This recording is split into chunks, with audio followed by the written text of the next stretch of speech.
Amen. Hallelujah. कलीसिया आप सबको जय मसीह की इस ऑनलाइन सर्विस में हमारे साथ में जुड़ने के लिए आपको धन्यवाद। आइए हम प्रार्थना के साथ में शुरू करेंगे। पिता हम यीशु मसीह के नाम से धन्यवाद करते हैं आज के सुंदर समय के लिए। आपने कहा है जहाँ पे 2 या 3 जन मेरे नाम से इकट्ठे होते हैं मैं उनके बीच में उपस्थित होता हूँ। पिता हम जो कलीसिया है जो आपने हमें दिया है हम सब लोग एक मन होकर पिता हम इकट्ठे हुए हैं इस यूट्यूब के जरिए और हम विश्वास करते हैं कि आप हमारे बीच में मौजूद है। आप हमारे बीच में आप क्रियाशील है। आपके सामर्थ हमारे बीच में क्रियाशील है। हम धन्यवाद करते हैं शुरू से लेकर अंत तक पवित्र आत्मा में आपके हाथों में देता हूँ। आप हमारे अगुवाई कर हम धन्यवाद करते हैं यीशु के नाम से। आमेन आमेन आमेन हालेलुया। आइए हम उसकी आराधना करेंगे। जिसने आकाश बनाया जिसने पृथ्वी बनाई हो जिसने आकाश बनाया जिसने पृथ्वी बनाई वो सर्वशक्तिमान प्रभु है। वो यहोवा हमारे संग संग है। वो सर्वशक्तिमान प्रभु है। वो यहोवा हमारे संग संग है। सेनाओं का यहोवा हमारे संग संग है। याकूब का परमेश्वर हमारा ऊंचा गढ़ है। सेनाओं का यहोवा हमारे संग संग है। याकूब का परमेश्वर हमारा ऊंचा गढ़ है। लाजर को जिसने जिलाया जक्कई को जिसने बचाया ओ लाजर को जिसने जिलाया जक्कई को जिसने बचाया जिसके लिए सब है संभव ओ यहोवा हमारे संग संग है। जिसके लिए सब है संभव ओ यहोवा हमारे संग संग है। सेनाओं का यहोवा हमारे संग संग है। याकूब का परमेश्वर हमारा ऊंचा गढ़ है। सेनाओं का यहोवा हमारे संग संग है। याकूब का परमेश्वर हमारा ऊंचा गढ़ है। जिसने आकाश बनाया जिसने पृथ्वी बनाया मेरे साथ मिलकर गाएं।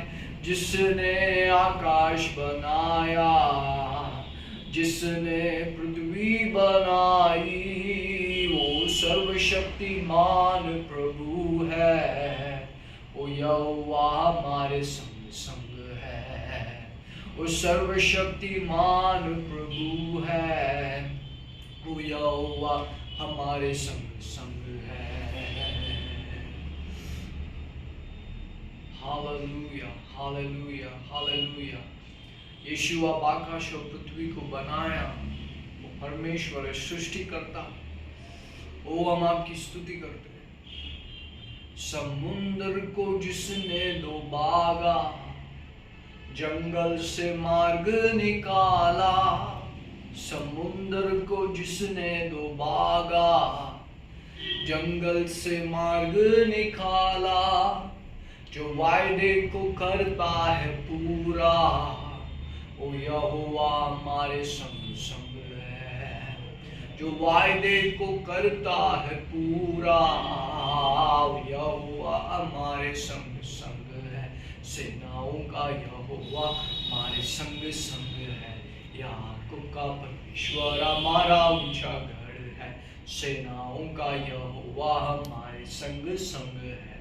याकूब का परमेश्वर हमारा ऊंचा गढ़ है। Hallelujah hallelujah. एक बात याद में रखिएगा हमारा परमेश्वर जीवित है। वो सेनाओं का यहोवा है। वो पराक्रमी परमेश्वर है। उसने अद्भुत काम पहले भी किया है आज भी कर रहा है आने वाले दिनों में भी करेगा। आमीन हालेलुया। आइए थोड़ी देर हम उसकी स्तुति करेंगे और आराधना करेंगे। थोड़ी देर अपने हाथों को उठाकर उसको धन्यवाद दीजिएगा। पिता हम धन्यवाद करते हैं ओ हमारे जीवन में अपने आप को प्रकट करने के लिए धन्यवाद। ओ आप पराक्रमी परमेश्वर आप युगान युग तक जीवित रहने वाला परमेश्वर है। आप इटर्नल है। आप अलौकिक है, आप सामर्थ्य है। ओ मैं आपके सामने झुकता हूँ, हम आपके सामने झुकते हैं। ओ हम आपके धन्यवाद, आपकी स्तुति करते हैं। हम गाए हो सना, तू राजाओं का है राजा, तेरी महिमा होवे सदा। तू है प्रभु हमारा खुदा। आप जहाँ कहीं भी आराधना करें मेरे साथ मिलकर। हम गाए हो सना, तू राजाओं का है राजा, तेरी महिमा होवे सदा। तू है प्रभु हमारा खुदा। यीशु मसीह तेरे जैसा है कोई नहीं, तेरे चरणों में झुके आसमान और महिमा गाए सभी। हम गाए हो सना, तू राजाओं का है राजा, तेरी महिमा होवे सदा।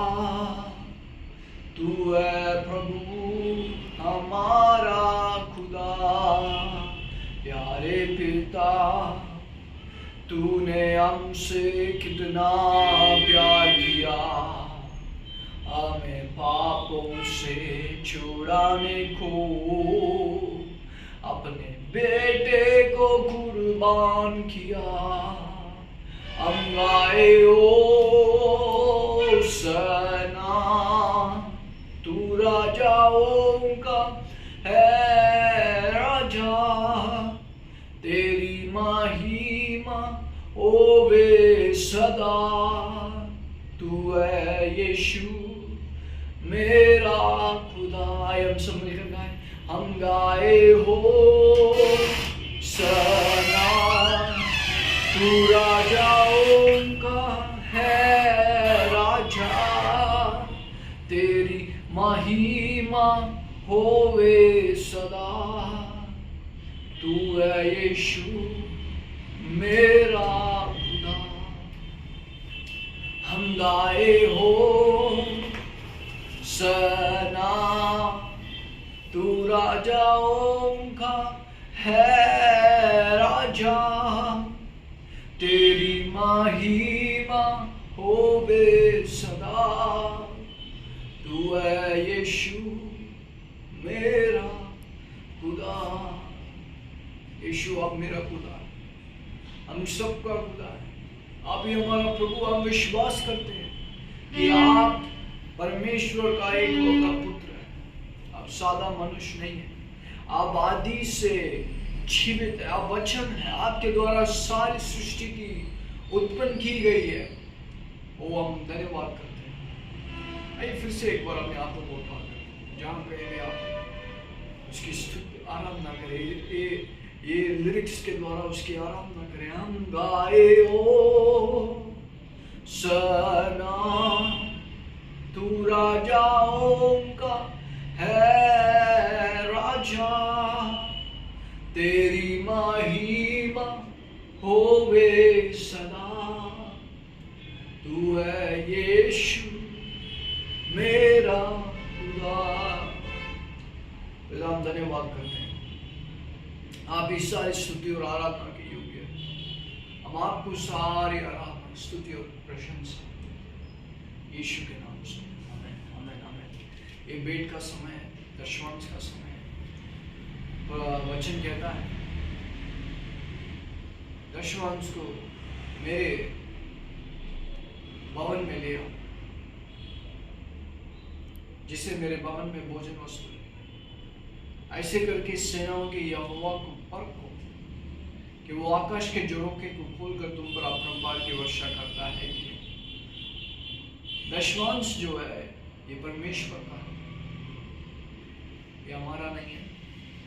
यदि आप भेंट और दशमांश में शामिल होना चाहते हैं तो नीचे दिए गए हमारे पेटीएम के द्वारा आप उसमें शामिल हो सकते हैं।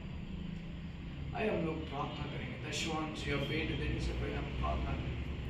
पिता, मैं धन्यवाद करता हूँ यीशु के नाम से। पिता, सारे लोग जिन्होंने पिता भेंट और दशमांश में के द्वारा आपकी आराधना करने के लिए पिता तैयार है, लेके आए हैं पिता, हम इन्हें आपके हाथ में देते हैं। इसे आप ग्रहण करें, आपके राज्य की बढ़ोतरी हो। हम आपसे प्रेम करते हैं, हम आपसे पिता आपके राज्य की बढ़ोतरी को हम चाहते हैं। और पिता ये आपका है, मैं आपके पास में ले आते हैं। इसे आशीष कर और इसे इस्तेमाल कर अपने राज्य की बढ़ोतरी। सारा आदर महिमा आपको देते हैं यीशु के नाम से। आमीन, आमीन, आमीन। जय मसीह। जय मसीह की। प्रभु को धन्यवाद हो कि परमेश्वर ने हमें मसीह में बनाए रखा है। मसीह के उस कामों में हमें बना के रखा है जो उसने कलवरी क्रूस में हम सब के लिए किया है। आइए हम प्रार्थना करें। प्रभु हम धन्यवाद करते हैं आज के दिन के लिए। प्रभु हम आपके पुत्र यीशु मसीह के उस कलवरी क्रूस के उस कामों के लिए हम प्रभु धन्यवाद करते हैं जो हमारे लिए उन्होंने हमारे पापों को कलवरी क्रूस में सहकर हमारे लिए मरकर जी उठे और हमें पिता आपसे संगति कराया। ये जी उठे यीशु मसीह की कलीसिया जो यीशु ने लगाया है उसमें हम सब मांगो बना करके पिता आपने उनको जो सारा अधिकार दिया है इस कलीसिया के लिए दिया है। हम उन सारे आशीषों में प्रभु हो करके हम आपको धन्यवाद करते हैं। आज हम सबसे बात करें यीशु के नाम से। जय मसीह की कलीसिया। काफ़ी दिनों के बाद में फिर से आपसे इस ऑनलाइन के द्वारा आपसे संपर्क कर रहा हूँ। मैं प्रभु को धन्यवाद करता हूँ कि आपने अपने आप को मसीह के उस कामों में अपने आप को आशीषित पाया है, इसके लिए मैं धन्यवाद करता हूँ। आइए हम आज के शीर्षक को हम देखिए, उसको समझे और उससे परमेश्वर हमसे क्या बातें करना चाहता है उसको हम सीखें और उसे ग्रहण करें। आज हम जो शीर्षक देखने जा रहे हैं, जो समझने जा रहे हैं, वो ये है कि मसीह हमारे आपूर्ति का एकमात्र समृद्ध स्रोत है। Christ is our supply. कुलुसियों की किताब में पहले अध्याय के 17, 18, 19 को हम पढ़ेंगे। परमेश्वर का वचन कहता है कि और वही सब वस्तुओं में प्रथम है और सब वस्तुएं उसी में स्थिर रहती है, और वही देह अर्थात कलीसिया का सिर है। वही आदि है और मरे हुए में से जी उठने वालों में पहलोटा की सब बातों में वही प्रधान ठहरे, क्योंकि पिता की प्रसन्नता इसी में है कि उसमें सारी परिपूर्णता वास करे। देखिए, हम जो मनुष्य हैं, मनुष्य होने के नाते हम इस पृथ्वी में हमारी कई जरूरतें हैं, लेकिन इनमें से सबसे महत्वपूर्ण जो जरूरत है वो है परमेश्वर की उपस्थिति, परमेश्वर की शांति और परमेश्वर की शक्ति और परमेश्वर की दैनिक आध्यात्मिक और भौतिक व्यवस्था। ये सारे जो जरूरतें हैं ये हमारे भौतिक जरूरतों से कहीं अधिक मायने रखता है, और इन जरूरतों के द्वारा ही हमारी भौतिक जरूरतों को परमेश्वर पूरा करता है। सबसे महत्वपूर्ण बात है कि ये सारी चीजें जो हमको जरूरत है, हमको 10 जगह में ढूंढने की जरूरत नहीं है। वो हमको एकमात्र केवल मसीह में हमको ये पिता परमेश्वर ने उपलब्ध किया है, और मसीह के माध्यम से हमें बहुतायत से ये सारे चीजों को हमें दिया गया है। तो सबसे पहला हम देखेंगे कि मसीह जो परमेश्वर की उपस्थिति है। देखिए, हमारे सफलता के लिए परमेश्वर की उपस्थिति अति आवश्यक है। हम पुराने अध्याय में देखते हैं यहोशू को।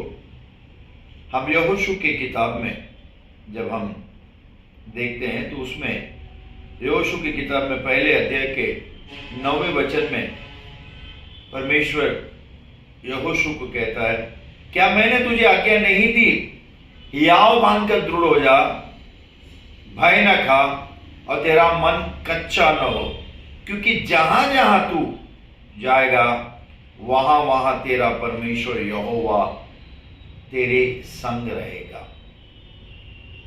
परमेश्वर जो यहोशू के साथ था, और उसी कारण है कि यहोशू जहां जहां भी गया वहां वहां परमेश्वर की उपस्थिति उसके संग होने के कारण वो सारी चीजों में वो यशस्वी रहा, सफल रहा, जयवंत रहा।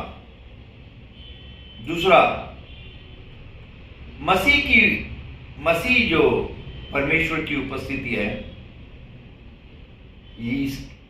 यही हमारी अति आवश्यक चीज है, या ये हमारे लिए आवश्यकता है। यीशु मसीह जब मनुष्य बनकर के इस धरती में आया तो यीशु मसीह ने इस बात को कहा। निकाल के पढ़ेंगे हम लोग यूहन्ना की किताब में, हम लोग 14वें अध्याय का हम लोग 7 से लेकर के 11 इस वचनों को हम देखेंगे। परमेश्वर का वचन कहता है, यदि तुमने मुझे जाना होता तो मेरे पिता को भी जानते और अब उसे जानते हो। यीशु मसीह कहते हैं अपने चेलों से कि तुम अब पिता को जानते हो और पिता को तुमने देखा भी है। तब उन 12 चेलों में से एक चेला फिलिपुस ने कहा कि हे प्रभु, पिता को हमें दिखा दे, यही हमारे लिए बहुत है। यीशु ने उससे कहा, हे फिलिपुस, मैं इतने दिन से तुम्हारे साथ हूं और क्या तुम मुझे नहीं जानता? जिसने मुझे देखा है उसने पिता को देखा है, तो क्यों कहता है कि पिता को हमें दिखा? क्या तू प्रतीति नहीं करता कि मैं पिता में हूं और पिता मुझ में है? ये बातें जो मैं तुमसे कहता हूं अपनी ओर से नहीं कहता, परंतु पिता मुझ में रहकर अपने काम करता है। मेरी ही प्रतीति करो कि मैं पिता में हूं और पिता मुझ में है, नहीं तो कामों ही के कारण मेरी प्रतीति करो। तो जिस तरह से यहोशू के साथ में परमेश्वर था और यहोशू को हर कामों में परमेश्वर ने सफल किया, वैसा ही यीशु जो पिता को दर्शाने इस धरती में आया था, वैसा ही हमको मसीही ही है जो हमारे साथ में होकर के यहोशू की तरह हमको हर कामों में सफलता देता है। मसीह ही है जो यहोशू को सफल करता था, वही मसीह है जो उसके चेलों को सफल किया, और वही मसीह है जो आज आपको और मुझको सफल करता है। ये मसीह जीवन जो है, ये यीशु मसीह के ही द्वारा हमारे लिए एक सफल जीवन है। दूसरा हम देखते हैं कि मसीह ही है जो परमेश्वर की शांति है। परमेश्वर के बारे में कहा गया है कि परमेश्वर जो है वो शांति का ईश्वर है। रोमियो की किताब में हम लोग निकाल के पढ़ेंगे 15वें अध्याय का 33वें वचन में परमेश्वर का वचन बहुत अच्छी तरह से इसको कहता है कि शांति का परमेश्वर तुम सबके साथ रहे। शांति का परमेश्वर हम सबके साथ रहे। तो शांति का परमेश्वर हमारे साथ में रहकर करता क्या है? वो जो परमेश्वर जो शांति है, वो जो शांति का जो परमेश्वर है, वो हमारे साथ में रहता क्यों है? क्या जरूरत है कि परमेश्वर हमारे साथ में रहे? वो शांति का परमेश्वर हमारे साथ में क्यों रहे? इसको अच्छी तरह से रोमियो की किताब में 16वें अध्याय के 20वें वचन में बहुत अच्छी तरह से इसका विवरण किया है। कहा है कि शांति का परमेश्वर शैतान को तुम्हारे पांवों से शीघ्र कुचलवा देगा। हमारे प्रभु यीशु मसीह का अनुग्रह तुम पर होता रहे। वो जो शांति का परमेश्वर है, वो शांति का परमेश्वर हमको इतना शांति से हमको भर देगा कि ये संसार की सारी अशांति, ये संसार की सारी समस्या जो है, उसको वो शांति का परमेश्वर अपने शांति के बल को भर करके हमारे पैरों तले शैतान को वो कुचलवा देता है। यानी वो अशांति के सारे कामों को वो हमारे पैरों तले उसे समाप्त कर देता है। एक और जगह में बहुत अच्छी तरह से कहा है, इसको हम इसको और भी समझेंगे। दूसरे कोरिन्थियों की किताब में हम 13वें अध्याय का हम 11वें वचन में पढ़ते हैं कि हे भाइयों, तो परमेश्वर का वचन कहता है कि दूसरे कोरिन्थियों 13वें अध्याय के 11 वचन में कि हे भाइयों, आनंदित रहो, सिद्ध बनते जाओ, ढाढ़स रखो, एक ही मन रखो, मेल से रहो और प्रेम और शांति का दाता परमेश्वर तुम्हारे साथ होगा। ये जो शांति का परमेश्वर है, वो हमारे पैरों तले शैतान को हमें आनंदित रख करके, ढाढ़स बांधते हुए, मेल से रखते हुए, प्रेम और शांति का दाता परमेश्वर हमारे साथ में होते हुए वो शैतान को हमारे पैरों तले कुचल देता है। फिलिपियों की किताब में भी 4 अध्याय के 9वें वचन में बहुत अच्छी तरह से इसको परमेश्वर ने हमें समझाया है।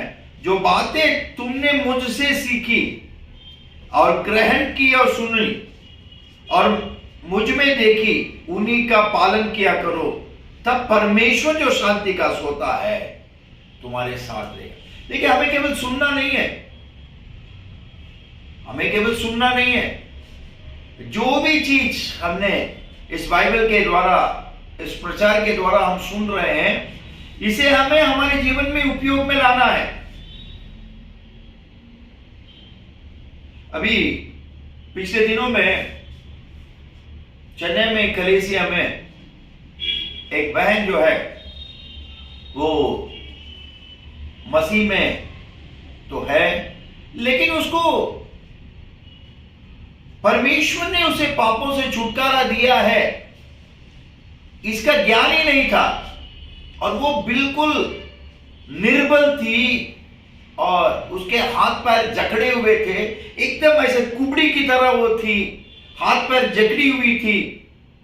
और परमेश्वर ने मुझसे कहा, प्रभु की आत्मा ने उस बहन को कह कि तुम्हारे पाप क्षमा हुए हैं, अब तुमको इस तरह से रहने की जरूरत नहीं है, क्योंकि उन दिनों में मैं प्रचार कर रहा था कि वो एक अपाहिज जो व्यक्ति था, उसको 4 लोगों ने जो उसको उठा के लाए थे, उसको जब परमेश्वर ने देखा तो परमेश्वर ने सबसे पहले उसको कहा कि तेरे पाप क्षमा हुए, और अगला बात उसको कहा कि उठ, अपने खाट को उठा करके अपने घर चला जा। उस व्यक्ति को जब परमेश्वर ने उसके पाप क्षमा किए, इस बात का एहसास हुआ, तो उसके अंदर में एक शांति आ गई। तो वही बात इस स्त्री को मैंने देख करके कहा, और सारे कलीसिया के देखते देखते एक ही मिनट में उस बहन को उस अपाहिज व्यक्ति को जिस तरह से परमेश्वर के पापों की क्षमा का ज्ञान हुआ, तो उसके अंदर जो शांति आई, उस शांति के द्वारा उसके अपाहिज की आत्मा को उसने पैरों तले कुचल दिया। वैसे ही इसके बलवीनता की आत्मा को इस बहन ने पैरों तले कुचल दिया। इसके शारीरिक वो कुबड़ीपन को उसने पैरों तले कुचल दिया। वो उठ गई, नाचने लगी, वो कूदने लगी, और वो आकर के मुझे चूमने को आ गई, पैर गिरने के। बुढ़ी औरत थी वो। तो ये परमेश्वर की शांति जो है, वो हमारे अंदर में जब उसके उद्धार के कामों को वो जो उसने कलवारी क्रूस में अपने पुत्र के द्वारा किया, उसके समझ को जब हमारे अंदर दे देता है, तो हमारे अंदर में एक ऐसा सामर्थ्य ला देता है जिसके द्वारा हम शैतान के कामों को, अर्थात उन बीमारी को या उस समस्या को हम पैरों तले कुचल देते हैं। इसी बात को बहुत अच्छी तरह से पहले थेसलोनिके के गीता में हम 5वें अध्याय का हम 23वें वचन को हम पढ़ते हैं। पहले थेसलोनियों 5वें अध्याय का 23वां वचन, इसमें कहता है, शांति का परमेश्वर आप ही तुम्हें पूरी रीति से पवित्र करे और तुम्हारी आत्मा और प्राण और देह हमारे प्रभु यीशु मसीह के आने तक पूरे और निर्दोष सुरक्षित रखे।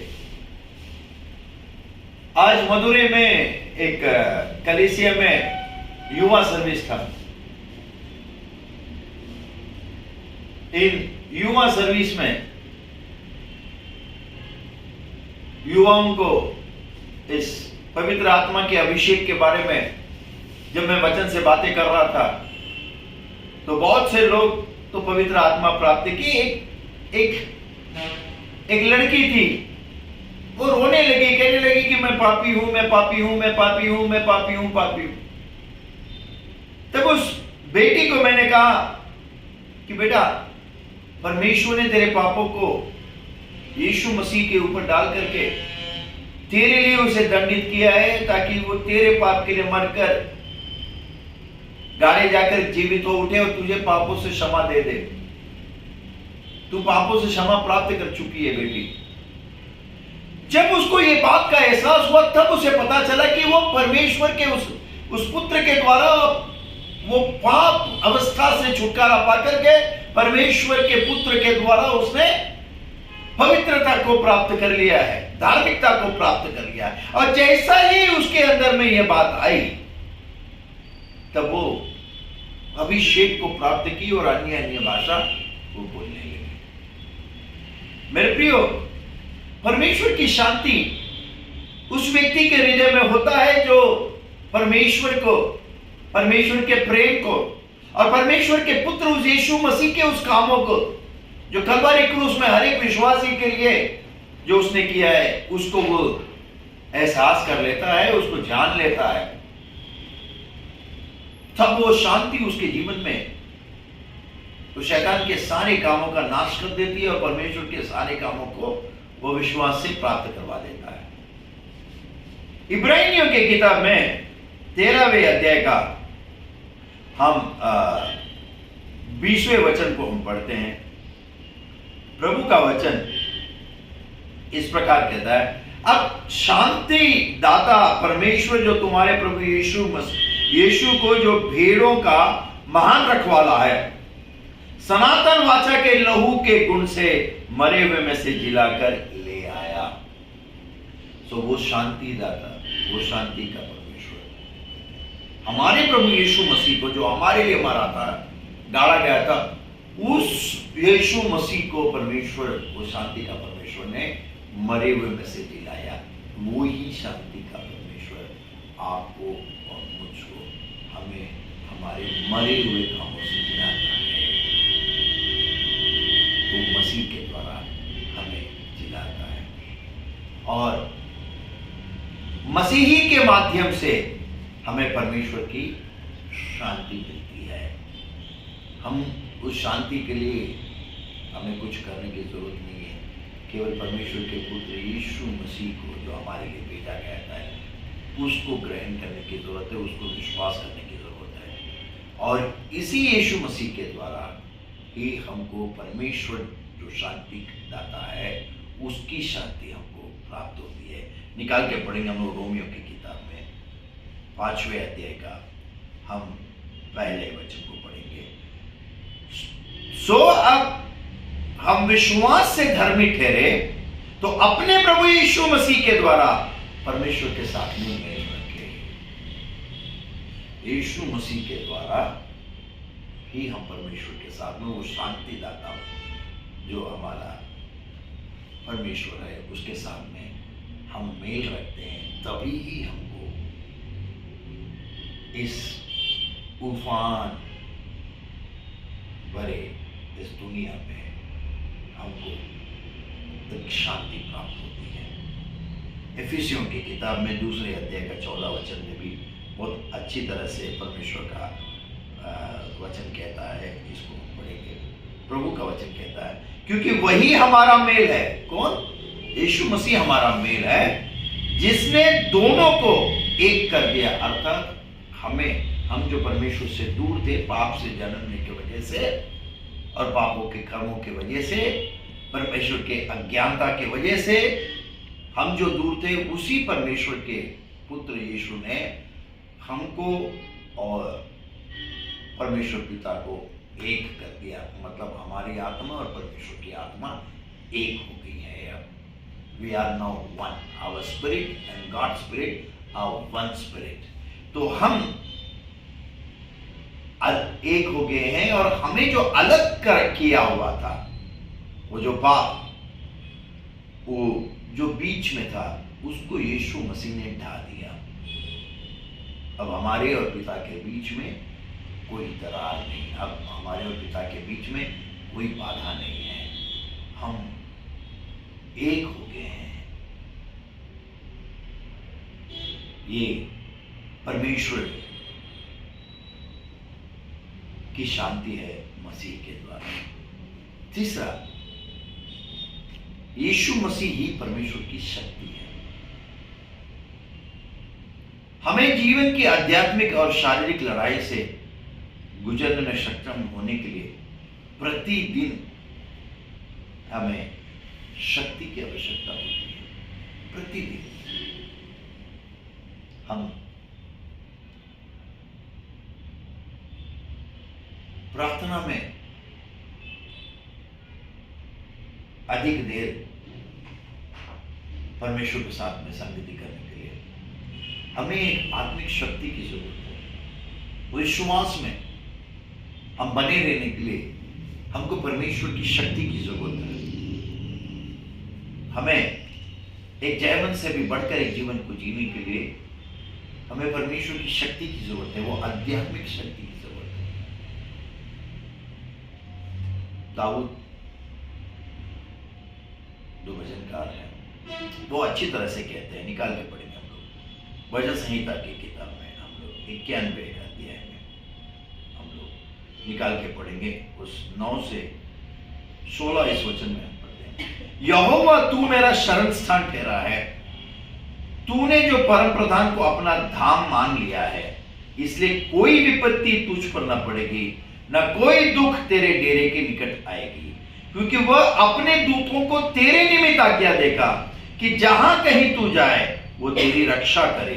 वे तुझको हाथों हाथ उठा लेंगे, ऐसा न हो कि तेरे पांव में पत्थर से ठेस लगे। तू सिंह और नाग को कुचलेगा, तू जवान सिंह और अजगर को लथाड़ेगा। उसने जो मुझसे स्नेह किया है, इसलिए मैं उसको छुड़ाऊंगा। मैं उसको ऊंचे स्थान पर रखूंगा, क्योंकि उसने मेरे नाम को जान लिया है। जब वह मुझको पुकारेगा, तब मैं उसको सुनूंगा। संकट में मैं उसके संग रहूंगा। मैं उसको बचाकर उसकी महिमा बढ़ाऊंगा। मैं उसको दीर्घायु से तृप्त करूंगा और अपने किए हुए उद्धार का दर्शन दिखाऊंगा। ये आध्यात्मिक और शारीरिक लड़ाई के लिए जो हमें शक्ति की जरूरत है प्रतिदिन, वो परमेश्वर हमें मसीह के द्वारा प्रदान करता है। और मसीह ही है जो परमेश्वर की शक्ति का स्तोत्र है। मत्ती की किताब में 28वें अध्याय का 18 वचन में यीशु मसीह बहुत अच्छी तरह से कहते हैं। यीशु अपने चेलों के पास आकर कहा कि स्वर्ग और पृथ्वी का सारा अधिकार मुझे दे दिया गया है। और इसी बात को पौलुस को भी परमेश्वर ने दर्शन में इस बात को कहा। और पौलुस को जो दर्शन में जो बातें कही, उसको भी हम समझ लेते हैं। फिलिपियों की किताब में हम 2 अध्याय का हम 9 से लेकर के हम 11 इस वचन में जो बातें जो मत्ती के किताब में जो चेलों से कहा, उसको परमेश्वर ने पौलुस के द्वारा अच्छे तरह से बताया है। इस कारण परमेश्वर ने उसको अति महान भी किया और उसको वह नाम दिया जो सब नामों में श्रेष्ठ है, कि जो स्वर्ग और पृथ्वी पर और जो पृथ्वी के नीचे है, वे सब यीशु के नाम पर घुटना टेके और परमेश्वर पिता की महिमा के लिए हर एक जीव अंगीकार कर ले कि यीशु मसीह ही पर प्रभु है।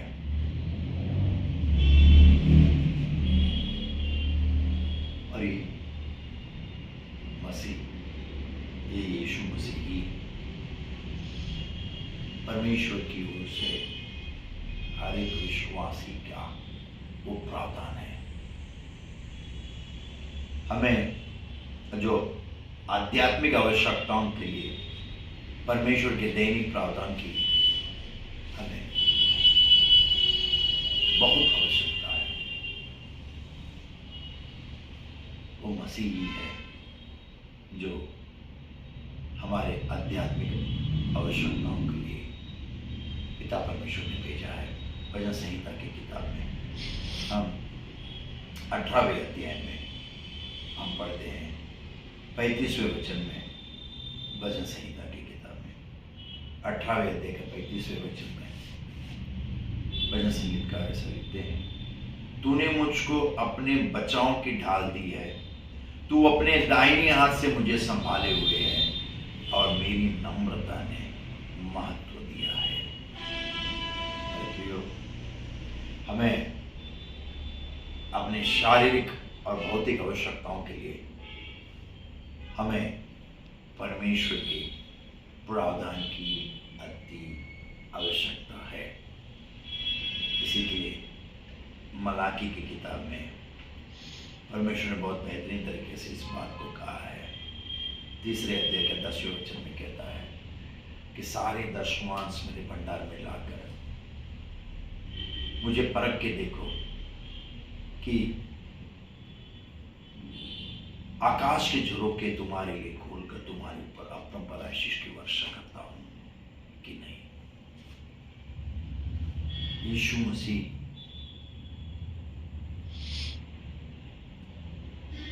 जो हमारे लिए सब कुछ है, परमेश्वर ने हमारे लिए हमारे जो दैनिक जो प्रावधान है, उन सब के लिए परमेश्वर कहता है कि वो आकाश के झरोखे को खोलकर हर एक विश्वासी के लिए वो इतना आशीष का भंडार और इतना आशीष का वर्षा करेगा कि उनके भंडार सदा भरे रहेंगे।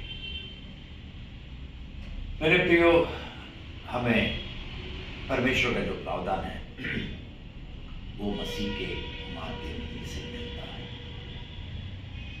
फिलिपियों की किताब में हम 4 अध्याय में हम 13वें वचन को हम पढ़ते हैं और हम समझते हैं, जो मुझे सामर्थ्य देता है उसमें मैं सब कुछ कर सकता हूँ। जो कुछ भी हमें आवश्यकता है उस आवश्यकता को पूरा करने के लिए परमेश्वर ने हर एक को एक सामर्थ्य दिया है।